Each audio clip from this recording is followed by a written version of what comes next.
Hey, Mark Shepard, sportshypnosisnow.com. And I wanted to talk a little bit today about three fields that seem to be pretty much different but that have something in common. First of all, we have athletes, and then we have dancers, and then we have musicians. So if you actually kind of think of athletes and musicians, and in between there's dancers, right? What is it that those three fields have in common? First of all, they're body-centered. Literally, musicians, like when I play guitar, I'm using my body. When I sing, I'm using my body, my sense of body awareness. When an athlete is, they may be using larger muscles as they throw a ball or whatever. And dancers, of course, are using their entire bodies to move to music, right? So it seems like they're different and yet they're similar. And a lot of people ask me, well, you're a musician, you're not a professional athlete. What do you have to contribute to sports hypnosis? Well, here's the next thing that all three of these fields, dance and sports and music, have in common. First of all, there's practice. We have practice in all three of those areas. And then there is the game or the performance in front of a live audience where it counts, right? So with sports, you have a score and you know when you failed, right? And the audience will often let you know. So part of being an athlete is learning how to have a tough skin, right? And to have the mental toughness to keep going and to do your best, even when maybe people are shouting at you or the other team is trying to take you down. With dance, there's no other team that's trying to take you down, right?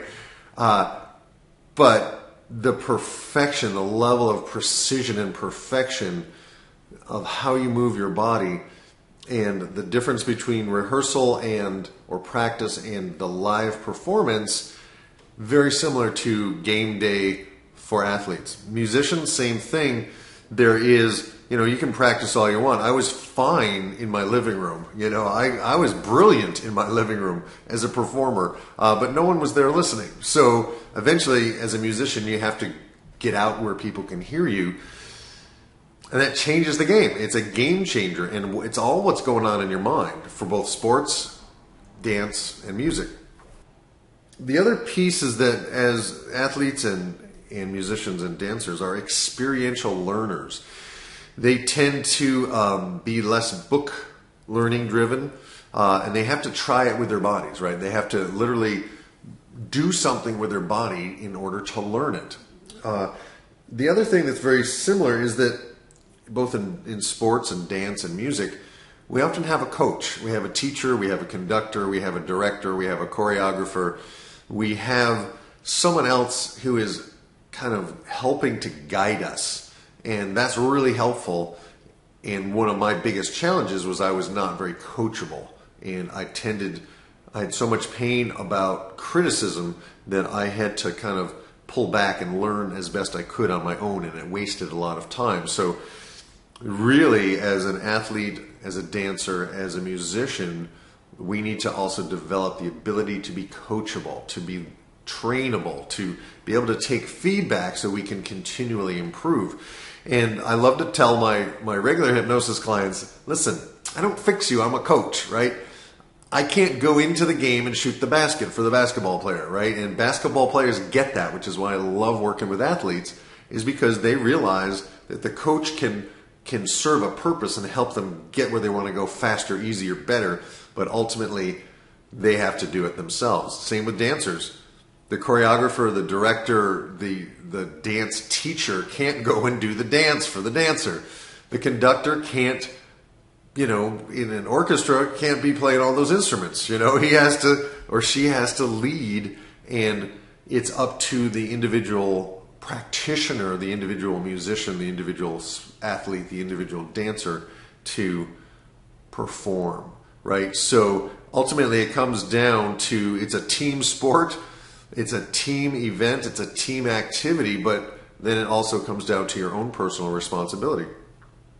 In all of these three fields, we have soloists, right? We have people who have perhaps a higher level of talent, and they can come to the forefront, but they still need the team. They still need to be team players. They still need to be coachable. And a lot of star athletes get stuck in their own head, or they're so talented that they've never dealt with failure.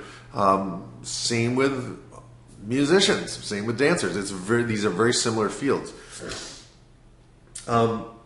Perhaps maybe the biggest difference is that sports is so highly valued in our culture that perhaps a young person who has a lot of talent but is finding some mental challenges or kind of freezing up or choking or whatever, they stand to lose sometimes hundreds of thousands of dollars of scholarship money, whereas there may be scholarship money for musicians and dancers, but it's not quite as big. So maybe that's a difference. I don't know. I still see these three areas as very similar and very interrelated. And finally, there's an audience. And I mentioned this a little bit before, but there's an audience. And the difference between practice and rehearsal and game day, performance day, audition day, the changes happen in your mind. Here's an example. If I laid a board on some bricks about a foot above the ground, none of us would have trouble walking along that board. And that's kind of like practice, right? Yeah, so what? It's all good. But raise that board up to this level and now walk across it, there's a whole difference because now you know you could fall. Raise it another 20 feet, and it becomes a very different proposition to simply walk across that board. Something you could do fine when it was on ground level or pretty close, no big deal. And what's the difference? The only difference is you could fall, right? And so you're holding in your mind an image of falling, and that affects you, affects your physiology. It makes you less resourceful, less relaxed. So part of what I do in my sports hypnosis work is to teach mental toughness techniques that enable you to take any situation that seems big and turn it back into practice so that you are comfortable and relaxed and it's not such a big deal, and whatever happens you find a way to learn from it, and it just shifts the focus. It's not always easy, but it's possible, and it can make all the difference between being a really talented athlete or dancer or musician or being a world-class player.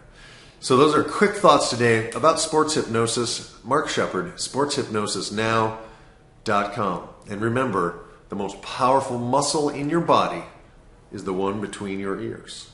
Have a great day.